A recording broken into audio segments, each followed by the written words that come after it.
crec que això ho veurem, i ho veurem de manera massiva. I també veurem la protesta de gent que possiblement en aquella no creia en la via unilateral que va apostar Junts pel Sí la CUP, però que davant la deriva d'atac de drets i llibertats del Partit Popular, d'atac a l'autogovern, que hem vist clarament amb la intervenció de les finances, doncs també es mobilitzaran. Per tant, no sabem exactament què serà aquest 1 d'octubre, ho veurem, ho podrem valorar l'octubre a la nit, ho podrem valorar el dia 2, però el que sí que és veritat és que serà un gran clam, diria, d'una part molt important de la societat catalana en contra aquest govern del Partit Popular, que no es mou, que no vol fer res, que té un conflicte sobre la taula i que no troba solució. Però aquest serà justament el moment delicat de la nit, veure si tothom interpreta el mateix, és a dir, si tothom dona la mateixa lectura al que haurà acabat de passar o que estarà passant encara. Marcos i Esther. alcaldes de les principals capitals europees per traslladar el missatge de dir, primer, ara ja estem, hi ha hagut un salt qualitatiu en els darrers dies,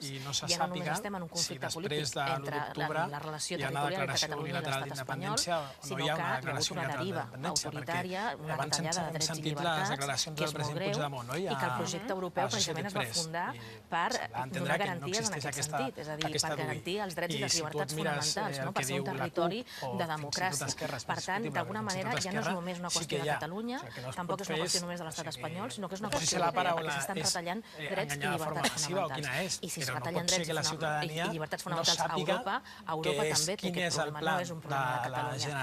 I a més, jo crec que més que mai hem de reivindicar el projecte europeu, el que significa, i els projectes comuns realment es visibilitza la seva fortalesa i el seu sentit en els moments difícils, no en els moments fàcils. Europa precisament ara té una oportunitat per demostrar que el projecte europeu té autoritat política per defensar un marc de convivència comú. I és en una crisi com aquesta on aquest projecte té més sentit que mai que es posicioni i que envaï. No sé si s'estén davant del conflicte intern més extern dels últims anys, però en tot cas, per què creu que la Unió Europea, la Comissió Europea, de moment sobre aquesta qüestió, els seus pronunciaments, l'Esther,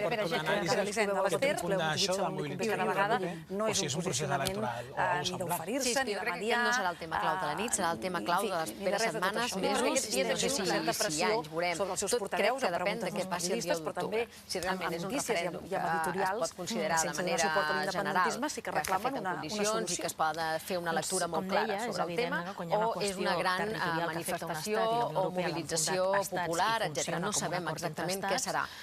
Jo el que sí que vull destacar és que és importantíssim que l'1 d'octubre passi el que passi, la situació es desenvolupi de la manera cívica com s'ha desenvolupat fins ara. I en aquest moment crec que l'estat espanyol, després d'intervenir les competències econòmiques i financeres de la Generalitat, té moltes ganes d'intervenir totes les competències de Mossos d'Esquadra. Per algunes paraules del govern espanyol intueixo que està posant l'ull sobre l'ensenyament, per aquesta preocupació de la Fiscalia de Menors i per aquesta preocupació de com s'eduquen els nens a Catalunya.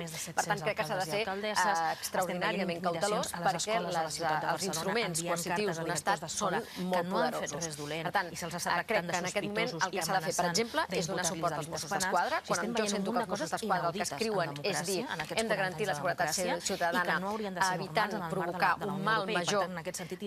No volem conseqüències no desitjades sobre ningú i creiem que és previsible un risc d'alteració de l'ordre públic, i quan el major parla d'oportunitat, proporcionalitat i congruència en l'actuació, crec que caldria posar-li les coses fàcils. És a dir, que si no es pot votar en els locals, s'hauria de votar fora. I s'haurà d'intentar fer tot per intentar reduir el grau de tensió. És a dir, crec que tothom ha de respondre la seva responsabilitat des del punt en estigui, des dels periodistes fins als polítics, fins als analistes, tothom. Crec que hauríem de contribuir a si podem reduir la tensió a un grau, no pujar-la a un grau, perquè la situació amb moltíssima gent al carrer, amb moltes ganes de votar i amb una sensació d'abús de poder, és una sensació que es pot enverinar.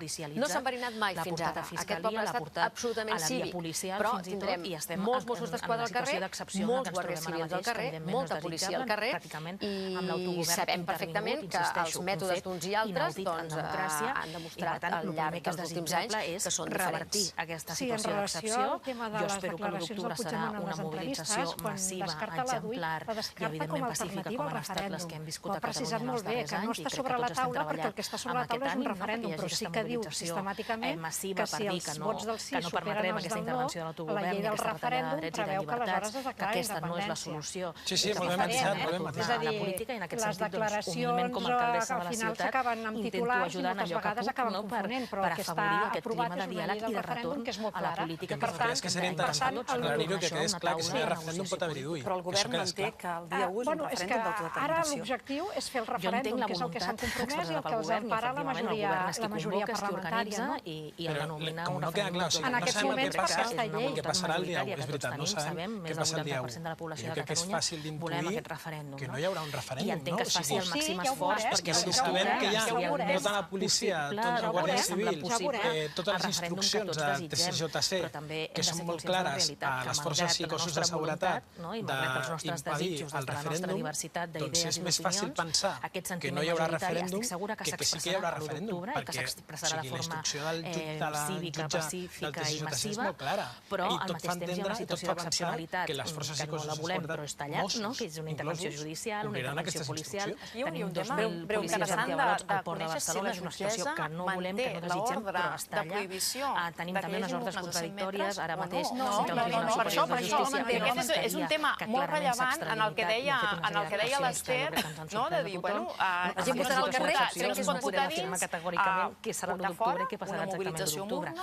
És una d'aquesta interlocutòria, una sortida que, a veure, la jutgessa també, jo crec que, i aquí, a magistratura també, és veritat que i el dia 2 d'octubre amb intel·ligència i sap el que fa. Que tots hem de treballar per recuperar la negociació política i en aquest sentit crec que serà útil la mobilització massiva de la ciutadania, quan més massiva, més exemplar, serà, diguem-ne, una posició de força de Catalunya, no només del govern, sinó del conjunt de Catalunya, no? Per dir, escolta, s'ha de revertir aquesta situació d'excepció que s'ha generat aquests dies, és el primer, per recuperar un clima de normalitat que permeti una negociació però efectivament una de les coses que subratllava ahir és que no fa cap menció del tema dels perímetres, a veure si Europa ens ajuda també a com recuperar aquest clima de negociació política electoral. Anem un moment a l'exterior, perquè abans els hi explicàvem, i a més veiem una foto, la Guàrdia Urbana de Barcelona custodia des d'aquesta nit el material electoral propietat del Ministeri de l'Interior i dipositat en un local municipal fons de l'Ajuntament de Barcelona ha dit que ho ha fet a petició de la Fiscalia.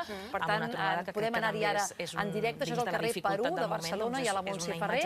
Montse, explica'ns què està passant i què és el que heu pogut esbrinar fins ara d'aquesta custòdia. Centenars de càrrecs electes, tant del Congrés dels Diputats com d'altres forces de Galícia, del País Basc, de València, Compromís, està desplaçada aquí en aquestes dependències municipals del carrer Perú des d'ahir al vespre per tal de custodiar el material electoral que hi ha a la ciutat de Barcelona i que és propietat del govern espanyol, del Ministeri de l'Interior. Això està aquí dins d'aquest magatzem que hi ha al meu darrere. Són urnes transparents, les que es fan servir per les eleccions municipals, autonòmiques i eleccions generals, i també en cabines. La Guàrdia Urbana és aquí des d'ahir al vespre i té previsió d'estar-s'hi tot el cap de setmana custodiant aquest material per ordre de la Fiscalia. És una ordre de la Fiscalia de Catalunya d'ahir a la tarda que va adreçada a totes les policies locals de Catalunya que diu que impedeixin que el material electoral que guarden els ajuntaments i que és propietat del Ministeri de l'Interior pugui ser utilitzat per l'U d'octubre. Per tant, la Guàrdia Urbana ja queda desplaçada fins aquí una furgoneta de la Guàrdia Urbana, hi ha 2 o 3 agents a la porta, un parell o 3 més a l'altra banda d'aquest magatzem que estan aquí drets palplantats fent aquesta feina de custòdia que els ordena la Fiscalia. Per mi el més important és el gest de fer, aquí estem en aquest debat, si són ordres que estan o no caducades, haurem d'esbrinar-ho al llarg del dia. Sigui com sigui, nosaltres el que farem és, quan tornem d'aquesta pausa de la publicitat, justament és poder conversar que vostè amb l'alcaldessa de Barcelona Ada Colau, que s'asseurà aquí per parlar sobretot de què passarà a Barcelona el dia 1 d'octubre, com es podrà votar i a on, però sobretot també per preguntar-li per aquest dia 2, del qual ara vosaltres també parlàveu, perquè sens dubte la lectura que en faci cadascun dels actors polítics dependrà molt de per on continua la nova etapa que segur que s'obre el 2 d'octubre, passi que passi el dia 1. Gràcies a l'Hisenda, Marcos, Esther i Gemma. De propera, de fet, fins la setmana que ve. Guardeu-vos forces. Ara anem. doncs sincerament, no m'identifico ni amb el sí ni amb el no, perquè clar, si el no és... Només li queda una opció, no sé, que vulgui votar nul, no sé jo, no sé, em puc plantejar votar en blanc, em puc plantejar votar nul, en tot cas el que dic és, jo no m'identifico ni amb el no, que s'identifica ara mateix amb el Partit Popular i amb el seu populisme, no m'identifico amb el sí, que és aquesta via unilateral que tampoc comparteixo, i en canvi m'identifico amb la Provincia de Saragossa, en buscar una sortida negociada política, buscant el màxim d'aliances tant a l'Estat com a Europa. Li dic perquè, esclar, per més que